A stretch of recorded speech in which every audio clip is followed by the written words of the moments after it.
Hello and welcome to another video and podcast from Fantasy Football Scout as we look ahead to Fantasy Premier League Gameweek 21 and the rest of 2024. This is one of a number of videos and podcasts this week where we'll be looking at our FPL New Year resolutions, what we will do differently as the season progresses. My name is Joe and today I'm joined by Fantasy Football Scout writer Mark to find out what he will do differently this year. Mark, welcome. How are you? Hi, happy New Year to you and to everybody. I am fine, thanks. It's the hectic December's over, and we've got this January FA Cup break and winter break, so hopefully things can mellow out a little bit. Yeah. Might have jinxed that now, but yeah, pretty good, pretty good. Yep. Just enjoy Christmas. Excellent. And you're doing well in in FPL this season. Whereabouts are you in the rankings at the moment? A very strange feeling. There's been a lot of momentum recently, lots of green arrows, and it's just taken me up to about 58k. Okay, brilliant. Yeah, just by, Um, I think I'm somewhere around that, 60 something, 65k or something. So we're probably only about 3 or 4 points between us. Um, Probably, yeah. It was really bad before, or it felt really bad before the wild card in game week 8, and then just it's just gone really well since then, okay. surprisingly. Okay, so clearly it's going well. So we don't want you to change too much, but it's a way of getting you sort of even higher up the rankings with these changes. Just before we have a look at your resolutions, just a reminder to everyone: do press that like button and do subscribe so you can keep up to date with all our podcasts and videos wherever you're watching or listening to them. Also, do check out fantasyfootballscout.co.uk for members offers, so you can have a look at the members area and get lots of access to all the latest stats, and you can make your own tables and rate my team tool and all those sorts of gadgets to help you do well in your mini leagues. Okay, Mark, what is your first resolution? What will you be doing differently 2024? Yeah, well, it's. I think this would have been much easier if things had been going badly, because certain things would have immediately come to mind. So it was a little bit tougher to think of one. I mean, at various points over the past year, the resolution was to stop playing FPL, but yeah, but then things calmed down a Yeah. bit. The first one is to simply just make better benching decisions and Okay. captaincy as well. Okay, Uh, why? I mean, okay. Well, I'm going to put some stats up then. I'll put some stats up that will show why perhaps you have. So far this season, you have benched 4 goals, 5 assists. That's 9 attacking returns, an equal amount of clean sheets, 9 clean sheets. That's 18 returns.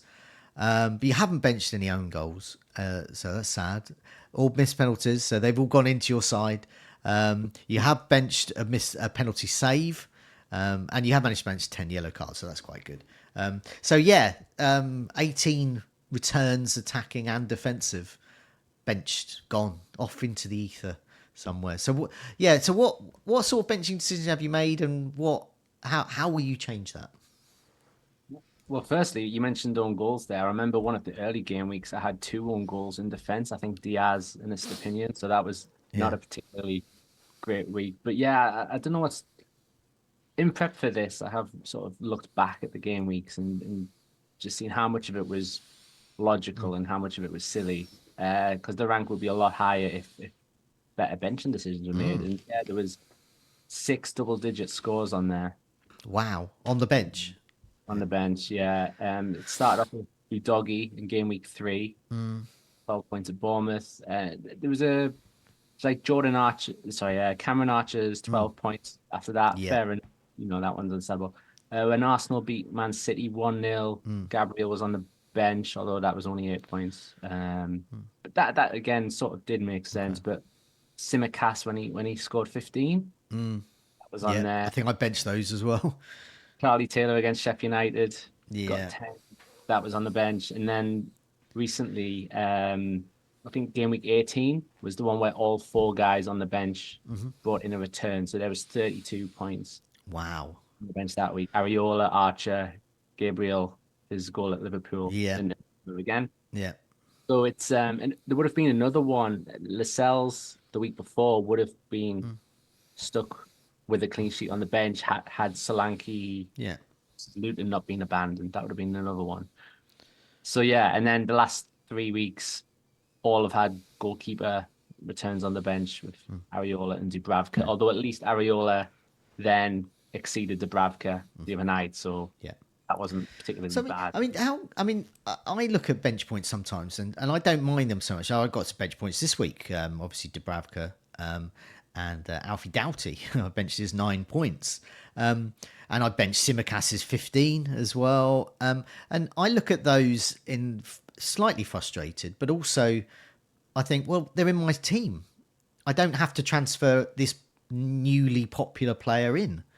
They're already there, and perhaps I won't bench them anymore. They proved themselves. So Simicast, before he got injured, I thought, well, I'm not going to bench him again. I'm certainly not going to bench Alfie Doughty again. And I imagine, I don't know whether you benched Palmer this week, or many people did though. Really close to Yeah, doing it. yeah. So and I don't Nervous think about people will Alvarez. do that again. So is that part of better benching decisions, as in the experience of having those players experiencing the pain of the bench decisions going wrong, and thinking, well, Palmer is cheap, but he's performing. But is it a case of looking at that player and thinking their price belittles, how good they are? Yeah, I definitely saw the point made online that if Palmer was an 8 million midfielder, nobody would have benched him for that. Yeah. And that does kind of make sense actually, because you Okay. sort of associate price with reliability. And Palmer has exceeded that. So I was such was the fear of Alvarez against Sheffield United. I was thinking, if I do get Alvarez, there's going to be a benching headache. There's 8 good attackers there. Yeah. And Palmer might have been it, because I was thinking early kickoff, that sort of myth about the early kickoff Yeah. thing. And Luton at home, like beat Newcastle. I think Salah blanked against them, stuff like Yeah. that. But surprisingly, considering the other benchings, didn't bench Palmer, and that went quite well. So it is, maybe that is part of the resolution sort of already paying dividends. Sort of maybe a few months ago he would have been benched, and now sort of learned not to. And Yeah. I mean, luckily that's turned out well. there is. I mean, back in the day, the great phrase was with Leighton Baines: "Never bench, never captain," and I think there are a certain number of players, particularly defenders, who can get attacking returns. That can go in that category. I mean, another way that your resolution can come to fruition is a weird one, as in sort of make your team worse. So I've got Tarek Lamptey on my bench, and he's not playing. He's injured, and I'm not going to replace him at the moment. I mean, I'm not bench boosting anytime soon, so I'm not going to replace him. So that sort of helps my bench score go down, because he's always going to be 0. And also, I've kept Haaland for this time, parked him on my bench. I'm probably going to bench one of Son and Salah. I'm probably not going to. I'm not probably not going to replace both for a hit. So, in a weird way, is that another way that you can get better bench decisions, by sort of thinking, well, okay, that player's injured. I'm just going to park him on my bench for a week or two. Also actively making the team worse. Yeah, I kind of love that reverse logic a bit. I mean, I'm probably going to do the same with you in regards to Son, probably because I don't have Haaland. Right. So 2 free transfers is probably going to go on. Salah out, Haaland in. Yeah. Therefore, but at least one game week, Son will be there. So I guess the positive to that is one less player to by holding on the bench. At least when the players do that, their value's probably going to go up, because people are going to jump on them. That was sort of used to sort of Yeah. console after Simicast. It was like, well, people are going to buy him now, so it's going to. That's what I think of it. I mean, it's three things, isn't it? It's like you get the player in your team, you get the points in your 11, great. You bench them, so you miss out, but they are in your team. That's the next best. You don't have to worry about that transfer. And then the worst one is a player does really well, you just don't have them at all. So then you've got to spend a transfer getting them in, plus hope you've missed out on their points as well. So I think out of those last two, benching is definitely better than just not owning them at all, not owning that good player. And that I fear that the substitution for game week 20 just done now might have done the opposite of what you were suggesting because I had two free transfers. It wasn't time to bring Haaland in, didn't want to burn it, so ended up using it on Lascelles to Conser, who was then immediately benched. Yeah, So it was a relief when Burnley scored because that could have looked silly. But yeah.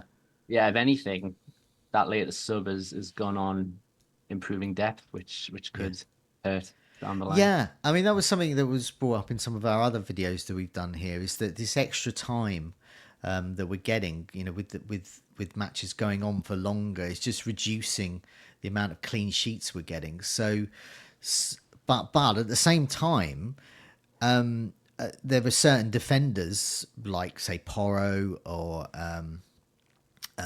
I mean, obviously Gabriel is a case in point where they're actually getting those attacking returns, but it's hard to predict where they're going to be because I mean they're not getting the clean sheets, which you would hope for a defender, but so you play you bench them and think, well, it's a tough game, won't get a clean sheet, matches going on for longer as well, lessens the chance of a clean sheet there, and then they go and get a goal, and that is annoying. I think I mean, I look back at the past with defender hauls because they're unexpected, and the great ones were with Stoke, Robert Huth and Ryan Shawcross.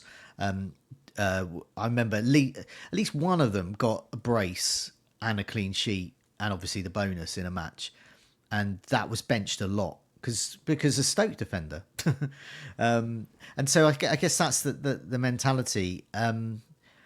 Some of my benches, I think I probably would have always done them. I don't think that will change, but it sounds like with you it will change a bit. Maybe as some of those bigger mentions did make sense. There was a couple of there was at least three Archer returns that were stuck on the bench, Yeah. and that that's expected. There was a couple of Gabriel ones. I think me and him this season we're sort of not on speaking terms right now, Okay. Gabriel, because I sort of owned him during those early benchings, Oh God, me too. sold him in time for him to get a run in the team and return a couple of times, and then bought him back on the game week wild card, Yeah. and he's been benched for two returns since then. So it's just, I think only once I've actually started him for points. It's just, will this continue? Maybe there's another resolution there. I don't know what it is, but Okay, well let's move away from your bench. What other resolutions do you have? similarly to that, really, because in terms of making benching decisions, captaincy decisions, and even just transfers, I need to stop playing out of fear. So, and I guess it's similar to what Lee said on his video about live FPL. And uh, first of all, yes, always checking live FPL rank mid game week, and really need to stop doing that because it's sort of changes perspective and Yeah. everything. But just using that site pre-game week, um, looking at effective ownerships percentages, I feel like that's taking too much of a hold on big decisions. And while it is going well to follow the template right now, like my team is very boring, but it's doing really well. I think the reasoning behind that is poor, just making decisions based on what others are doing. Very rarely take 4 point hits because sort of don't want to start with that deficit. I think the only time I've really had a differential this season was a Dingra from Brighton. Same here. And I think we It both felt good to get his goals.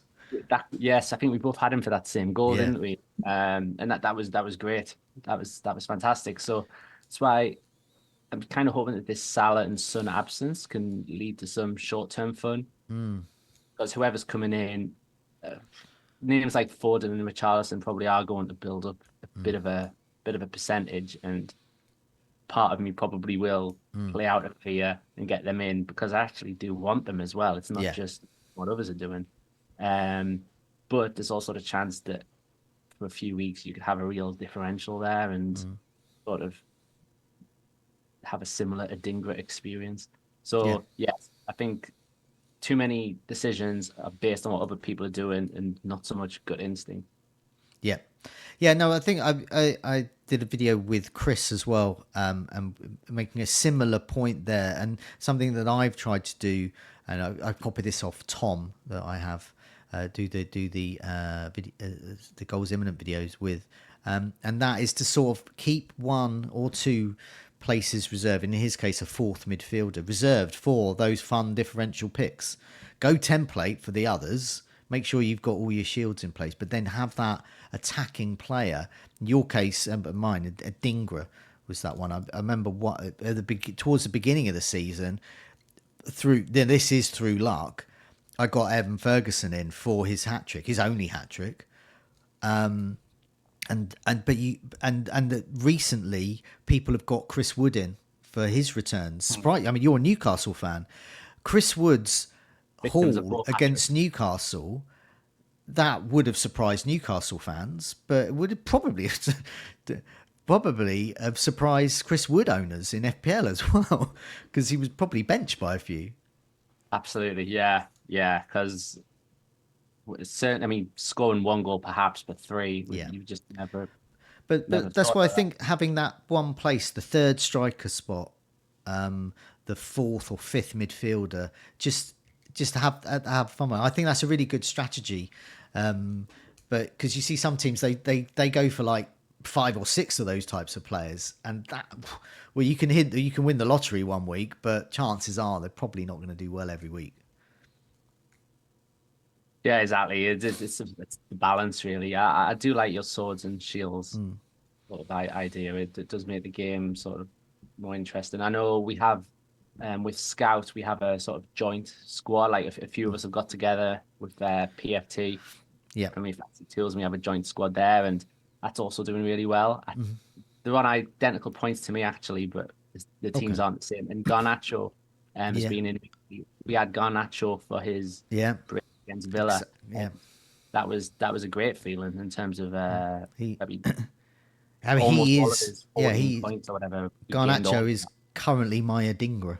So Um, I missed out on his brace, but did get him for his assist. But yeah, so yeah, exactly. I've kept that going. Adingra's spot is now the cheap, could get you a goal. No, very few people own him type spot, and Garnacho does fill that bill as well. yeah, he's a good option. So perhaps with this Salah and Son situation, maybe that's a great time to sort of Yeah. permanently Okay. make that spot Yeah. that, and maybe only bring Salah back Great. Yeah. whenever that is. Okay. Any more resolutions coming up? Yes, there was another one. Sort of sort of took that advice at the weekend when it came to Alvarez versus Sheffield United, but I don't want to make decisions based on one fixture, purely one fixture, because too often I look at certain players about to face certain teams and think, oh, they're guaranteed a haul. I've Yeah. got to grab them, and sort of make rash decisions with that. But I think there's been a lot of examples this season of really popular players, often captained recently, players who are blanking when you don't expect them to. Now, last season we had Salah blank in that 9-0 win. But this time I think Salah's blanked against Burnley, Luton, Sheffield United. Haaland got 1 point against Bournemouth. Son got nothing against a couple of the promoted sides. And I think Watkins as well. He blanked at home to Luton and Sheffield United. So that was, I know Alvarez did score in the end, but the 7 points felt like a relative success for a non-owner. So in future, if there is one player and you don't have him and he has a superb looking fixture, too many times have kind of fallen for that trap now. And I just think, yeah, just try and be calm, and saving that transfer and carrying it over is going to be brilliant. I mean, So, that's a really good resolution, because that's often what I see in teams that are failing. That it's because they end up a bit of a mess, because I mean, each week there is a standout. It's the striker in a team playing the bottom side, that kind of thing. But it might be the fixtures aren't quite so good going forward, or they might be sort of okay but not as good as that. And often what people will do is they'll take a hit to get that player in. And if you do that every week, you end up with this really disjointed bunch of 15 players that all had a good fixture once 3 weeks ago. And the best thing to do is obviously to get, the player that might not necessarily have the great fixture, but good fixture run.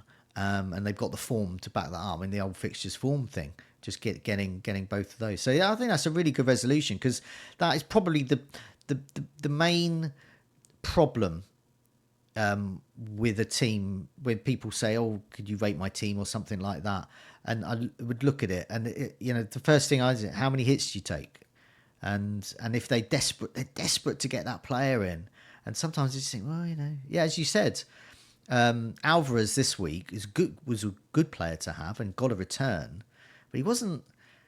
If you captained him, you missed out on Salah returns probably. So yeah, I think that's a really good resolution, that one.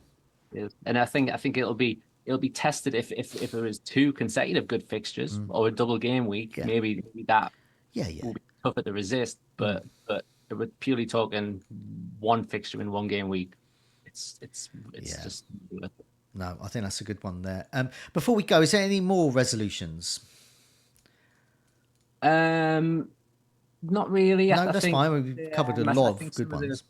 some of the other videos with the other guys that they explained similar things in a very good way. So I'm not gonna steal that from Yeah, them. for some of them, it was more about captaincy. It was, I mean, that point, there's a similarity with that live FPL looking. I mean, when I was speaking to Lee about that, I look at live PL, but for completely different reasons. It seemed to be that he did. I looked at it in terms of the looking at the effective ownership, good or bad, whether they were differentials or not, and just thinking who were my threats to, why, just real basic stuff like, well, why have I got a red arrow that week when I got like 70 points? And I thought that was good, but then you look and go, well, Newcastle kept a clean sheet and Trippier got an assist and bonus and loads of people. And looking at live FPL, you can see that the effective ownership of the Newcastle defence was like having 2 or 3 players against you each week, and they're all returning.